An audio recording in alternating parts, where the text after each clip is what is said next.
one and niji so be boa obi hu a obe nipa ne percent ko brown ho ni ade ni say hu ti na wo hu ni sa because Ghana flipper cho me but Ghana for ye show nyina ye nyina enim say don little there or you okay how a wo tie ne how a ase wa be mu how a bo hu modern wo jire hu abrabo mu no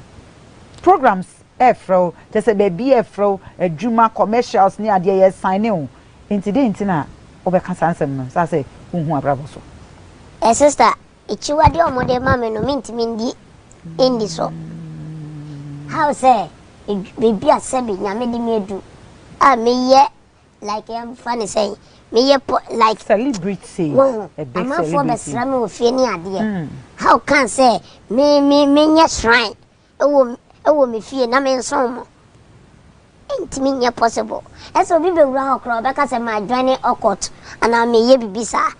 enu nti o mo twemaso don asema wo kan e na be ma ye hu se asema wo kan no ye wani bresem because a lot of interviews we could be out me can some so in some near be say e to da na won sem bia wo kan no ye njindi e na be ma ye pese o ye bibi na Ghana fo a ye show ye hu se asema wo kan no ye no kre se de wo kan no wachiwade ne ahonhom edi wachi na ye no kre Nayas say me ye nipa bia me nka me nsem me ho kire me nka me nsem na me nka me nsem wa bonten me de shebe ho na me di yaw na me su say me di awra wo fit me nkola bremu ti sinedwuma na me wura mu no ena ma metimi ben nipa me obi a me mpenipa kitikiti se because nipa ben me a obedi me ho fel obetete me ake kan sama sabi metimi ekume ho ede na ma hu se nipa bi obebe hu bia be di hu fel betete obeke kan sama kasi a chiro because ya wo me na me nim se o mbenyini aye ni patitiri bi etimi abehwe mabusua but me nyini sometimes wa wabusua for etimi bu abom e kira bontin so ni ebede na wanya ni je wo wiase because ya kira me nkrofo a me ni omo si so na mo de nyina na omo nyini na me de I still remain the same Nayas ebede na undi ya wa wuntimi nkonsuo mwa wo maame wuntimi koye adwuma bia amfas camera se ma sei na manya na chese de bia mete sa akokɔ mene nam na mididi kwa te bane sa na ma wo fo di matama etimi hyeme me huni se nya me pe na me de ba wiase wona wo de ba wiase nti me kra na ese me kwahyen wo maame ne papa ne se e ba ne sen eno de so much o say because of ntawantawa kakra ba no papa ntem no na nkense sen kamaame no eyesa na so etoda awofo no ya pada ye no eti se no mi gidi se maame ne wo maame nim se wode wotire nsuo na wode wotira kro na se sei ne beba be ye wa nkanya de anka obeye onim but unse ntoka ba yaudie se ubufu na usa di ya wo mu a emfa ho ne de ebesi wow because bitimi kwatena ba no mo sasa obra obo ho se ne namfo na wo ne ho na o mani da o meka se oh ya o menko ya me o beka o mo jame na menko mo na moto ka na ma me mi twika ye ne won ti odi ebufuo ne ya obi be ya ade no ta je se wa ye wi ansa wonu ho ti later onim se woni okunu na da sorry te dan ya woni ma pam ya wo e ba sa na e ka ho no wuntimi nyi wuntimi enko chese ase ka ho no wo se ne wa ye krokrowa no e ka ho no na dien e na aka kire o maame ene babusuafo na o maame na o papa tamambe hu se no bebi edu no aye de aye anya ye de ebe ye wie minim se me a me nyini me so a me nkofo chese 3 feet na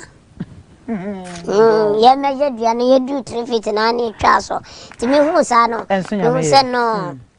ene sa de a ejameni nemu na me hwe de nyame beye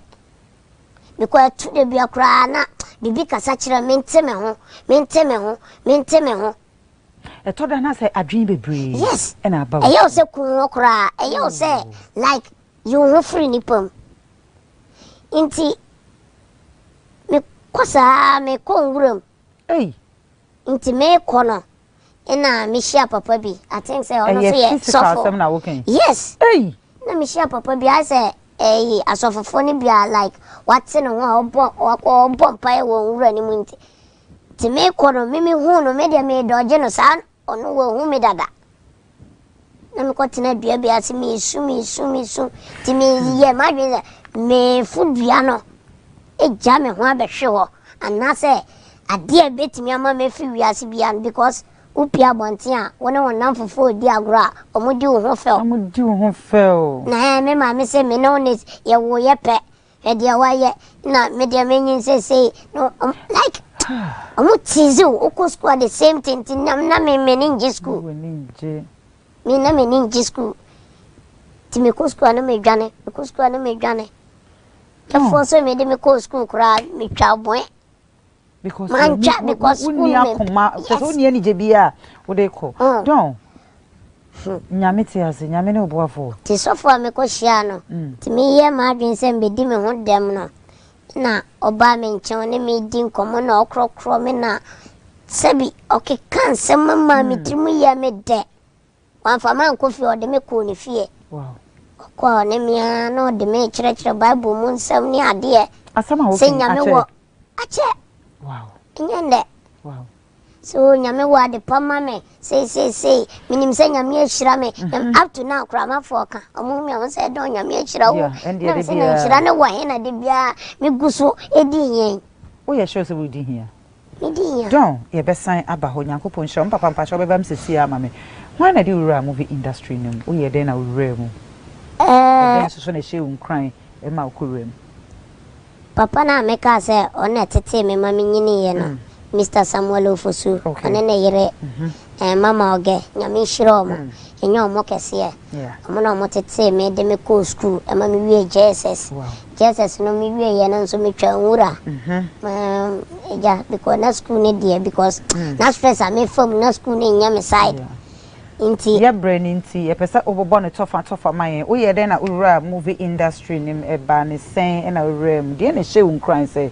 ko na Korea movie industry na baby a me yete no na ya wo boys eja edua ye gada ho na ye di nkomo ne ade nti e ba ne creative me creative ma omo sere ne ade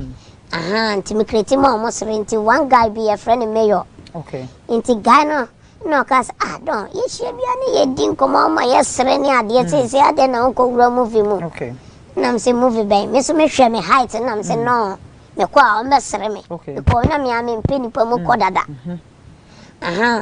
to ha me santi dakro na se me koja no wo baabi no koto ade nti me de minim se koto ade ne asan ba sa na o de me ko movie industry mu okay nti production ben e de ba out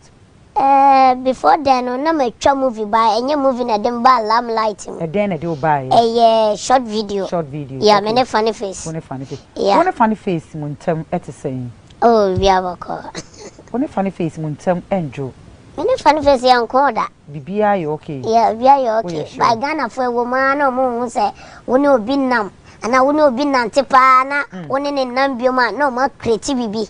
but first no funny face ntem na emframa emfem kra but as I say wo ma na say matia ko first say na mo tie no ene mo nte say bi wo ye so ne funny face bibia you okay eja papa wa ha na so wa ndana me ka no kre okay adia e de sa issue ne bae ina woni panyi enya kasa wa akwala na esa opacho ade kronti a me ne funny face ye ntembe ye basa ne se like na enye issue bia na ekom de me no so de me ye yinti ai se ebufuo ba mu kakra nti yemfa ne se sikasam nti ne ma munya issue enye sikasa ase na de hode mi ndidi ye enti se ekom o ma usika den akwambede o ase on show ye maybe we ka se wakwaji ne contract bi na maybe no but that time no ono ne manage you enti so obi fa o se manager anasa for fans say me to my father say me manage you of course say me take good care of you say me nya hwe kra ma wa waduani die and say me ma komode o nti na just na esika say me komode o usu ni sika say ni sika dia wo yeah okay sana woni dia ba me de me woni say obi nya obeka say maybe funny face entia me ka na o ma miska ntina but wo na wo hu ni say ye den ekom nko me na ekom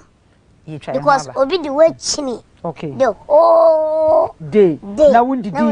No so on person obekọ baby akwa ye adwuma na so wenye sika because on no man edu. It's not a come. Yeah.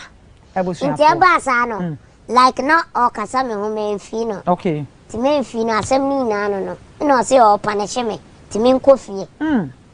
Na kuma to ni ma na wa from back asem ni na no. It's only a funny face na do ba limelight ni. Yes. Funny face na do ba. But oh show come and unti na ma later mo tembe enta wan ta kakra no. Oh, I think say that day ne pe.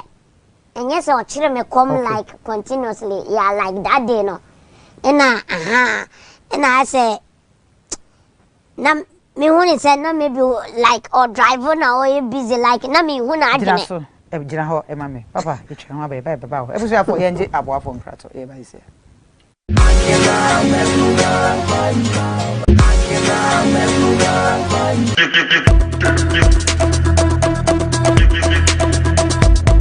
Atadwe eneya sedenne bedofo sebanu ufie nkonya papa paade a mitrema furniture papa paade a eye papa go furniture pe ene betimi ama nkonya papa edimu na efe na hoodini wo etitru fo wogana promo hani abrochire be bia de eye papa go furniture pe ena ya chi atum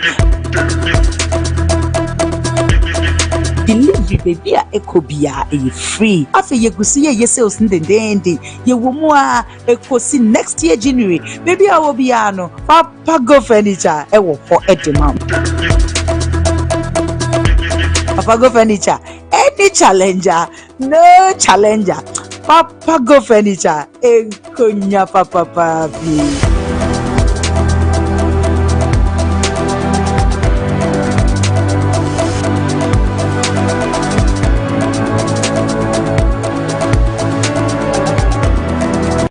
Ready for something refreshing and great tasting for your kids' enjoyment? Angel Cola. For your graduation enjoyment? Angel Cola. Beach hangout? Angel Cola. For all your refreshing moments? Angel Cola. For your parties, get-togethers, events, and celebrations, enjoy a chilled bottle of Angel Cola. Radio Grandma, today is your day. Over to you. Thank you. Enjoyment Cola. Angel Cola. The Enjoyment Cola. Enjoy all your moments and fun time with Angel Cola. This advert is FDA approved. Hello. Your friend is of Mamina and Hayford. Me yen century. Messiah actress. And then you ma who do pee keka ho. And na medwuma dinti. Ma po me den ho hia me papa. Na se bad ma po me den ho dia. Eno ane Jifax mixture. Bonje. Jifax mixture nti mitimi gina pabo atenten so. Just say Jifax mama your best mu ankasa. Me nia be ma. Ebema wo so wa ye be mama pa. Senti a meji Jifax mixture tumpreko pani say. Eduro no ho te ye de afa abefu nimde kwan so. Eni fidie won wosoom e na ye ne frinchem kroje. Ye no nti ma ye resade. Eno wane Jifax mixture. Na momitie enye ma penfo oba a o ma akwala no fo. Ana akwala onyanya emfie dumienu. FDA ahwehwe sa egade nkrato yi mu agye atum se eye. Jifax mixture. Pa. I was for in fact me raho. Me ware home. If you are sending Casacridia and ye be Jew, we are say. Eh, if you are sick a cry by the beer any wasem. Obi a so any fear men some was a me room. Areho, but me kai was a say. Apomudin fie die e Jifax pe e de bitimi ama wo apomudin bedofo yare dom bi etete wa atena wo so ache na waye no kwankro die e Jifax mixture papa obe man so waye mre wo mpem na ntimi mbo adwuma ye die e Jifax p capsules pe e de bitimi apoa e di wasema ma wo anom die Angel beverages, Angel drinks pe, and it will be a ajiatum. Furniture papa, a papa go furniture pe, and will be a jinatum. ogusu ye promotion atare ehye a ladies in collection mitri a cute cat parlor empabo ehye me na me kan me winter booty pabo ahoro bia nso so ho ma ne mema de nkola school bags nyina ho a peaches by Frima shoe shops a wo musuku beto aso papa pacho wadaroma obey ni samo kan yi me pese obem kakra emaye wadaroma medase die ewo menye se won se nyame de ya na de opebia na wo ye nti na nyame no ankasa no ya de bia osofu kumchacha mekasa ye nti nyame ase wotena se ya ni yi enti de nyame epese obe wi ase be ye ya na wa ye ya osiwe nyame pese hwan be wi ase be na ha ne ye kana se okay enya de papa yera ho areho sema abafi ha ne no se me hu nyina adwojo ena me se de nyame pese wo be ya na de wa ya wo de siwe okay sabe Debbie awon if I said I'm a papa okay papa to aso na ye wo obi be wi ase no okay aye wo obi o hu na de da okay we so obi ye de be 60 years 50 years on a life e was asase we so hu ade da okay ani ye wo obi be wi ase ne sebe fa che me wo ye ba fan okay ontumi en 10 minutes da ani ye wo obi be wi ase oye mum ntimi nkasa da on kasa wi ase da eti se nyame aye wo de wo ti wei na wa ye o sei na kasa no ntimi ko no madura wu a ena me wura ho a obese onye oden sabi ye be wi ase ni panyina na be ya akese dabi ena ni panyina na be ya enketwa dabi kax kura abrofo ye no ye wo ka akese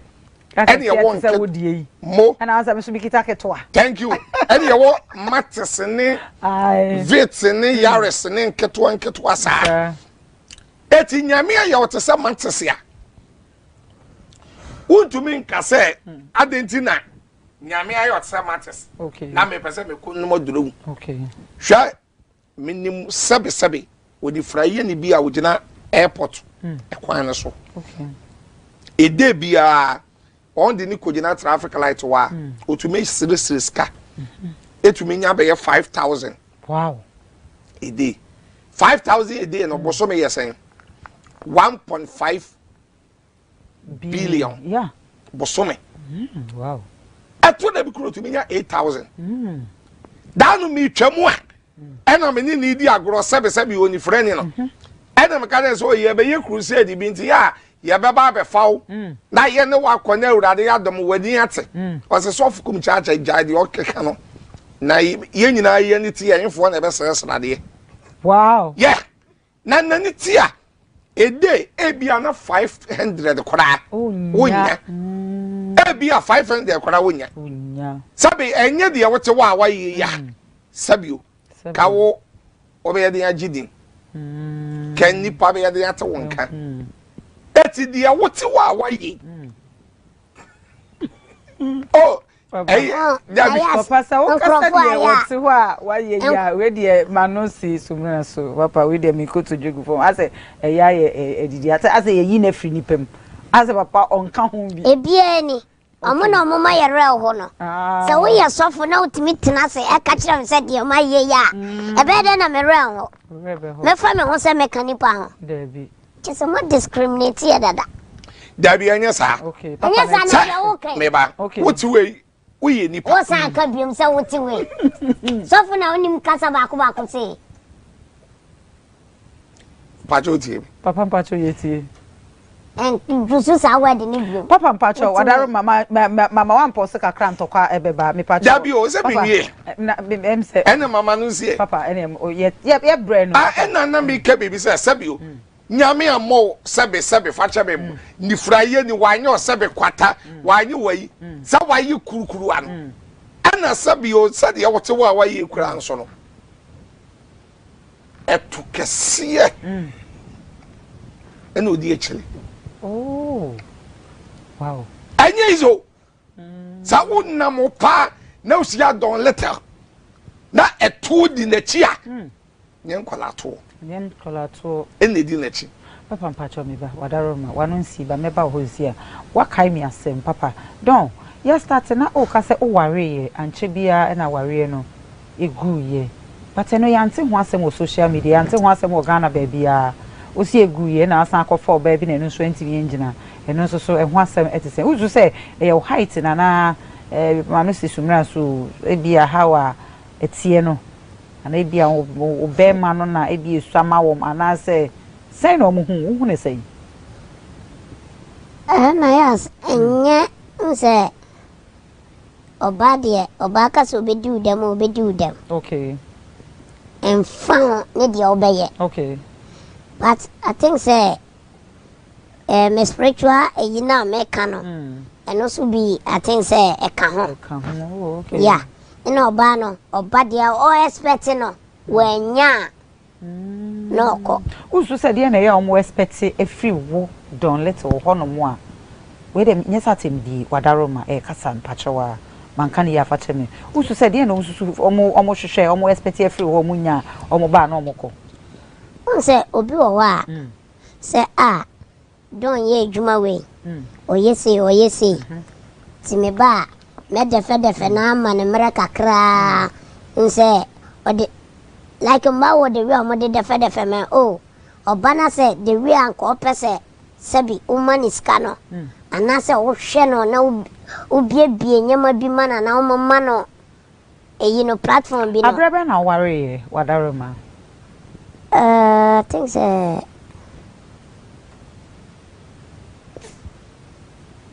2020. Okay. And yanti wasem. Oh, there be me stop obia. Na ma invite obia so. Okay. I say busuafo na pe. Na mama obia mfa picture phone so anko. Okay. Enti pictures na ya na post ku social media. E na trending bi no mbetu aka e ma wo se trend wo and I say ya na real. E ma na wo nem twitwa e photo shoot ni ade no. Because we are na captions was our girlfriend bi o also you na you hu say agro bi and I say trending bi na omo pe free o. Oh, on say posting the aya na enkaje. Oh, okay. O post to bia me say me pe obi pa na pese me na otena. Me post to da. Oh, okay. Yeah, me pe pa na pese me na otena me post to. It worry you so one post pictures ni mu bia o. Debe. Oh, okay. Post she. Okay. Don't little. Bibi are you okay? Nyi okay ayo kwa kachira wan because ye ni adofo okọ bi okra say omwa o. Sika bi na fa ye adwuma kra ba ka say don me diskama wa. Uye den etiaka ma wan fa mami a me ye den ko report o se e na nipa ne susu se se ne sabe e bia wotie no wo be den wakọ ye adwuma eto no susuro se bia odini sika twhwe die sa be ma wo se fa kọ ye adwuma wati ase bai sabi un se ye didem ahoro okay ti steady nipa no ye aka movie industry no oh yeah me ye adwuma don little movie industry na rem no atese ese won nkofo bibiri e twema nso challenges ben ene no kreben de wo wadaroma Nayas, and I make a chiro challenges in the baby because me wure jumani mono. Unse me de na me wakra. Na bebre gu kumase. Into show bi free akra e ko kumase. Untumi ma obi a oti honom peda. Okay. Ina industry no aye wono obi a wa he a like the price or the charge. Okay. Inti edu baby. Na me price no I think say me too. Okay. Inti no mo inti me afford. Oh, I okay, you. Oh, inti me price no me too mo ko soro. Ina mo ka say me nte so na me say there be me nte so because mo hwe baby a me free. Eba. Me panso anya me nko a. Because me na makola be ka mo be kita me bag na me soma ni ade. No po de mia na me de me de nam nte no nya mo side. Inti no Meji say, well, bet me fine, well, want to me fine. Na me no, me nipa bi a me come as plain. Okay. And I think say obia like owe before enter them for a quick temper and I say quick tempered, yeah. Me obia me quick tempered. Okay. Oh yeah, the nya me make come adwen akere o. Okay. Tinipa bi hu ni say ni kwan say me kasa but nipa na ya de enya no me polish ho ana me fan hye me kokko ha say wo ya ahomaso eno so ahomaso ne de okay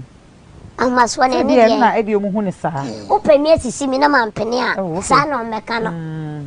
o pese o yusu me na manti ase ama wa o se sa na ye industry ni hwan e na one ne wo problem e wo mu industry de Many microphone be bring problem. Oh, okay. Because I could be no handle me YouTube mama. Okay. Can you imagine say na obi me process be the we are out see before sika be bani ade. No na handle. No say minim kwanya me transaction eba. Na say there be no chere sa na obi so gina ho. There o handle me YouTube channel no. Na nipa no koka chere nipa say nti on hwe ye. And then me upload the video ade chen ya na age me YouTube free me say. Atana me ko almost 100,000 subscribers. Wow. I know the name say me fan cheni pane da. Eti ano no e basa na utimi ne ahonhom edi wachi ne kasa ma omoko ha nipa no wo. Oh yeah, I know sa no. Me sore ahomache. Oh okay. Yeah, omo kire me ade a me na oyam ade na me di ya wa ka hu say asotwe ba so. Because they will come and fight for me. Oh. Inti me say obi ne me nya asem na me bufu ana me kasa. Chese wo so man kasa dia wo asem.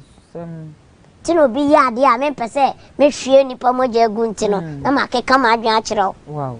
Na me come maybe into industry for no like a do baby like I say almost see no oh me first car me toye na me de collocation ya de no money bre o money bre me we da nothing me wanye industry ne kwa na mama tsaka de talk ana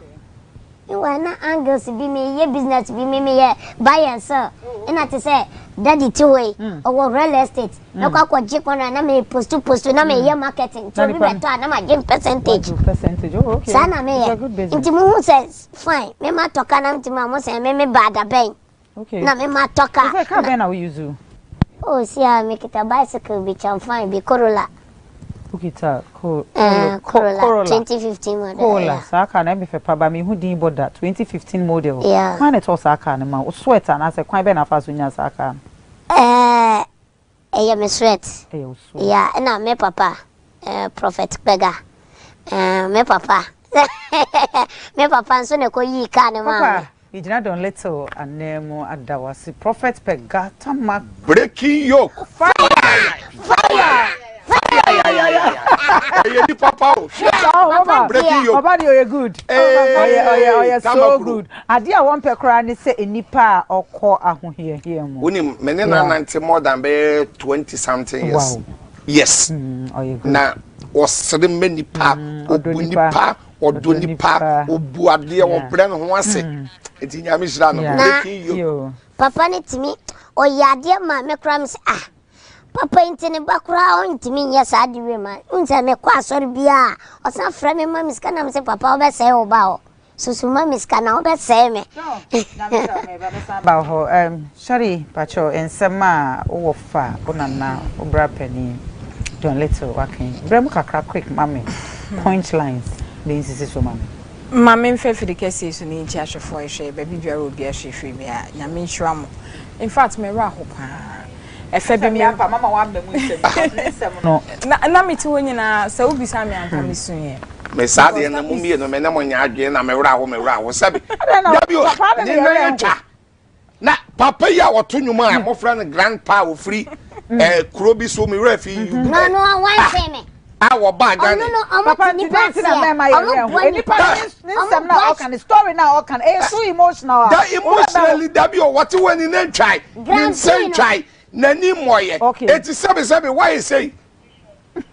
what you na me pay djuma wo office a wo de be mame aditi na me be mame that why you say no why you say na no mpe no e wo wi ase dabio edenti ya de sebe ya de adwen eni ni mudi ya na yi adwuma enye body eni ya de yi adwuma eti ne ye ebu be kora se macho e be to de ye ahoden eti enye o body no unim de no nyansa na wo kan papa me no nya dabi uni nya de papa o da bacho ma o ba so di embrem kakra efe bi no me ne ne ya adwen be efe bi me ne ne nya adwen wona hwan ya adwen papa don little okay ni ntia me ka say efe bi me ne ne ya adwen efe bi metwem efe bi a me ne no e ya adwen no eye awofo bi no okay awufo binum minim se saya omo be wo yen so omo be boa yen yo senso so omo be sen a aya medwe ho amenti ase nienti ameka sa ne se don little mama ehweme a na asem a wo kana ye no kwawe dia wadi ni ba na wu. Okay, I'm telling you the gospel truth. Okay, because dia ne beba as a bad time na sha wo mu jaw na wo gina sa ne ma wo nyina no ntokwa ben pan na asi wonim se ko ho embrace na wo ho na wutimi kuta kola ketwa de ni twensuo no wo expect say eh nyame na peso ye sa wa ye sa nyame ma me bia dabi eh nyame na peso ye de wa ye no wa ye nyame na be nyame ma no dabi o ya be wi asa wotu we wo bi so nchen anu de obi nye kase nchen eni ko nyina na be ye tse de wa ye e ya sa na ke okay once we don little mame wonim say embrace na wo krom go na wotimi kukura kola yi na open yi na open den and efe bi so don little me di ne ho ya ne say baby a wuti wey said ya wuti wey wo de nyame adom o said ya wuti wey papa sa mo kan ya so sorry to use that word ya so nya ba ku se so bia na kasa said ya wuti wey said okay mo kasa nya me ba cho e bia nyo e bia na no pa don nya betre said ya why kitikiti na oto na why o wa no said ya wa no o wa na wuti wey okay o wa oto wey yeah na yɛnhwɛ ne tintin yɛ ɔde to wei yɛ wo bi wɔ hɔ a minimum obi wɔ hɔ a wɔse hwɛ de mu de nyame ahyira mo o ɛna mbisa sɛ nyame ne hyira na ne wɔse hwɛ meti wei yɛ twa me ha o bula ka to mi hu bi dampo na me de adi sɛbe mpanifo a ni mu a me de akoso hu nsawom na ma hu sɛ de da ne feeling ne orgasm na mo ka ne metie na hwɛ don little Don little a to kese na don little di akire wo hu don little girl wo beko wachi eno na me kan ya antiase sorry what me di oba what me for ba yes what me for ba sorry where the need you what me for ba on oba afunso o don little wo hoyi wo pe mark classic ladies me ko fa fun se wo ya kan se wo ka se and I say after no mu you ya be ya wa no wa yo ya da de be ya wa no wa yo ya da de be ya na wa me say ba ye shira don little me come cho me ntwama no mo ye de ebre no ye time no nti ye de besi don o betimi akama do a e ma o besu don me pa cho me nsu why o betimi a che ma do a o ba ye wo wusi so na wura industry mu wa fire o mo wa disappoint o nana mo ya ma wiase foi na hu se me sumanya nso me wa hu se me no e din se oba gina ho na me kwa akwa se e wa na nipa na ba o do me ni je o mo an o mo se o pe yes oh okay rero na de wa ya what we mi donya me na ya se fa mbone che me de papa be ye wa me de mare we na me ne no bros wa oh me pa cho o dia gra me wo na fono because the oye ne me pe de boy pa so penny because so far at least ubeka nyansasem amama fa emu aba no kasa wa fa ni dia ma papa me pa cho ye show no di matam no o de ni dia ma me misro me pa cho misro ye friend is be ye Wenyo oba ti mi no papa anymore oba ti mi ba ho bepe o o de ye wo ba pe na e bone sister abusia aha na em say me em say ye bo branch me busi ama bia so me busi by David funny friends no petrol do anya bia na ba wi ase atomo ano papa ade ba ko de say next time no okay o de obeye programmer okay na obeye me sole ena me be twade ne ade a ya won ko dampale IGP no ni kan science because sabe de what wa ye no o sa kabio de me meti o don pacho nesta o frame na me ne papa me ma wada woro ma fa frame ne papa bo ma me ma atwafo mo fa nche na so ye brain nti ye ntimi ampeke course no me so wo show screen na nima ye numbers no egu ho no bo modin afọ wa dwenkyere fa so fa maye wada woro ma fa che ye wate se ne ye ntimi ampeke course message bi a wo bi a fa WhatsApp messages na fa my don little na ye be read obi a wo ne ba na be sabi bibia si na ba ka se we so fo ka sa asem we me pa cho don ensema ya kan nyina pa cho wo final words fama ahwefo a wo mo ehwe na pa cho ya brain nti show camera nim na fama ayas me da wase na masem ye tiawa me di kan da madofo ase me da masa kwekuche owo tudu ya talibia opebia select ya nyamenshira no pa o ma o nyamenshira nyamenya okese anyami bebia wo bia mechia o Mr. Kwekuchi KB ni short name no me damia me papa ma die na prophet pega daddy bebia wo bia woni mommy nyame asundwe nkamo na obade ma boko facha me minim sa da betumi na esi asore dem de o betwa miti bebia o telephone number fancy phone so ina na unjia wa busu ama me no papa oh me papa dia waka baby yeah wo nti o wari ya na nche bia no ka baby oh baby I think say me fra brochire bae no oh ku say nche bia no o free mu na de o hwe me no so ono so free ku say na me be sa bibi ba ko me refi that we dey brain fa cha me say u to flight if I say u tu kan out of flight ye jiu the same price na say e bia ye do ko tena penny foam ana nkola mu sa Nayas one for flight and abroad ni ma kwala ni mpenyi. Oh okay. It's the same. Small set to kwai. Oh okay. Into the same price. Oh, okay. So papa na veji seat we ya. Na ya je $1,000 side the same thing no so. But mo jojo mo hu sa we akwala mo jojo. Ye men dia ye me say obubueni. Okay. Me see airport bi na de hwel dia ye de fire le for. Okay, near dia. Be si o say me metinem. Because my brother Adelaide Cote mommy baby I will be anyamishira sa no ye mama si baby me do apo bia na de hwe na besi o it's up to now we do ya ulande ya na ye de hwe baba besi o se mentino by force na so o me be me fio mokola agro na me ne bonko mo ne ye ko be wani ye do baby I do na wa fra mama na dipa na o se ye man escort it's say wetin na esa chinchina achi o de ye brain it ye be sai atwas but o wetimi de telephone number bia to dra na say bia manager EBS obi person for programs and say bibia wadaro mabobo telephone number na ndie hia empa so ye brain it manager se me hu dia so ye fast wadaro ma ye brain okay ye brain nya ye brain 0246 okay 78 83 55 bosu bim 0246 78 83 55 o manager ne hwan Cassius as Santua manager and ayo Cassius so manager me no ba me no na one funny face in some crowd oh yes me free funny face but unleja management work no oh so funny face dey my godfather or ya me boss or ya bibia ba management hey Cassius baby I will be in chakese and call and farmer why me chia pa woni a funny face e chia mo pa Santua me chia baby obi papa pacho every for telephone number to jar right now we seconds pay the American say on say nyame adom wo de ma me fa telephone number into genu okay 0542 okay 51 another 5128 okay 0542 51 5128 so fresh of kum chacha amasole wo malam last stop udu malam last stop wa bo medin obi abechiro e na we driver ni so wo peka e de aye adwuma ti say Uber ana boat na wo pen work campaign e de aye adwuma ya bomodem frame driver ni bia mfreme papa bomodem na jibi ma me brepa no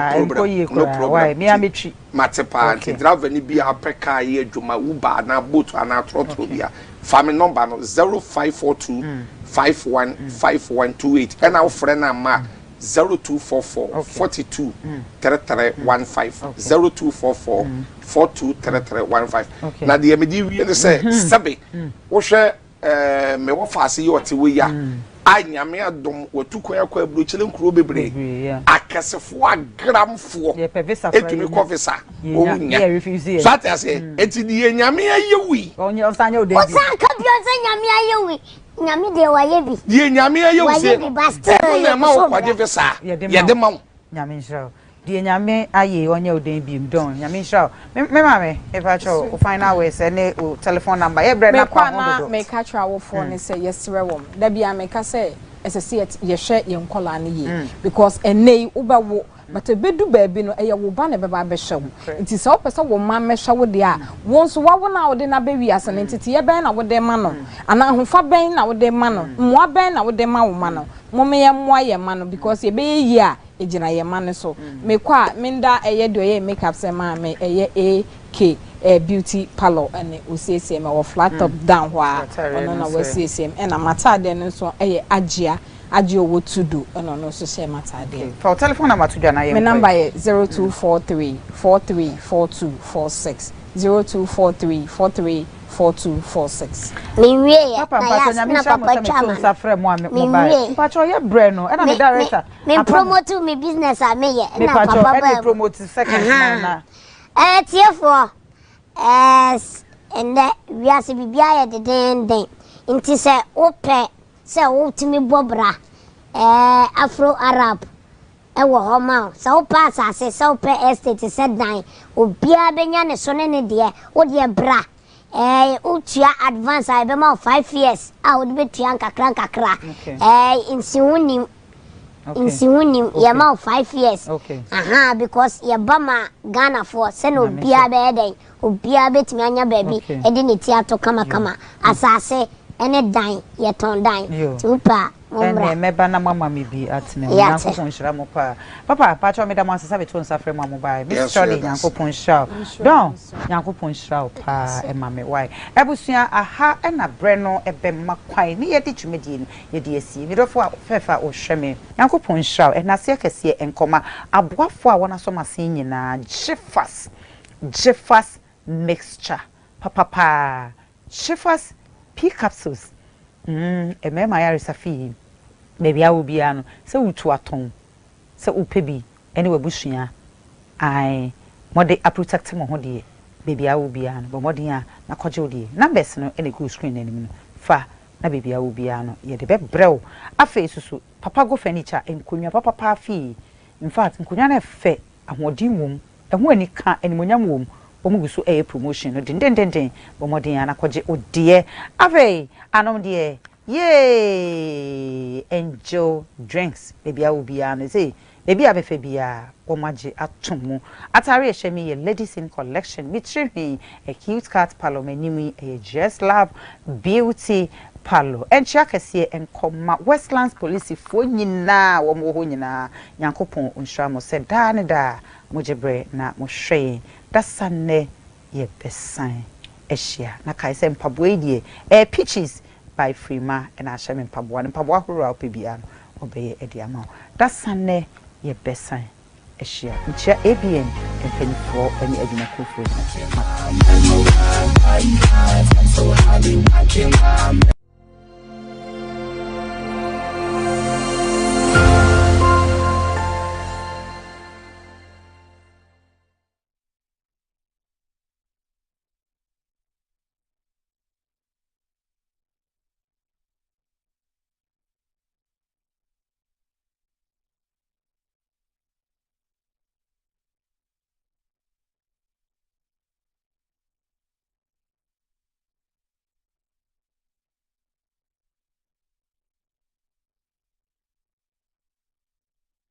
Obi bonyo man akasa da bio he obakasa obi awa bonyo we awa why you producer executive producer DJ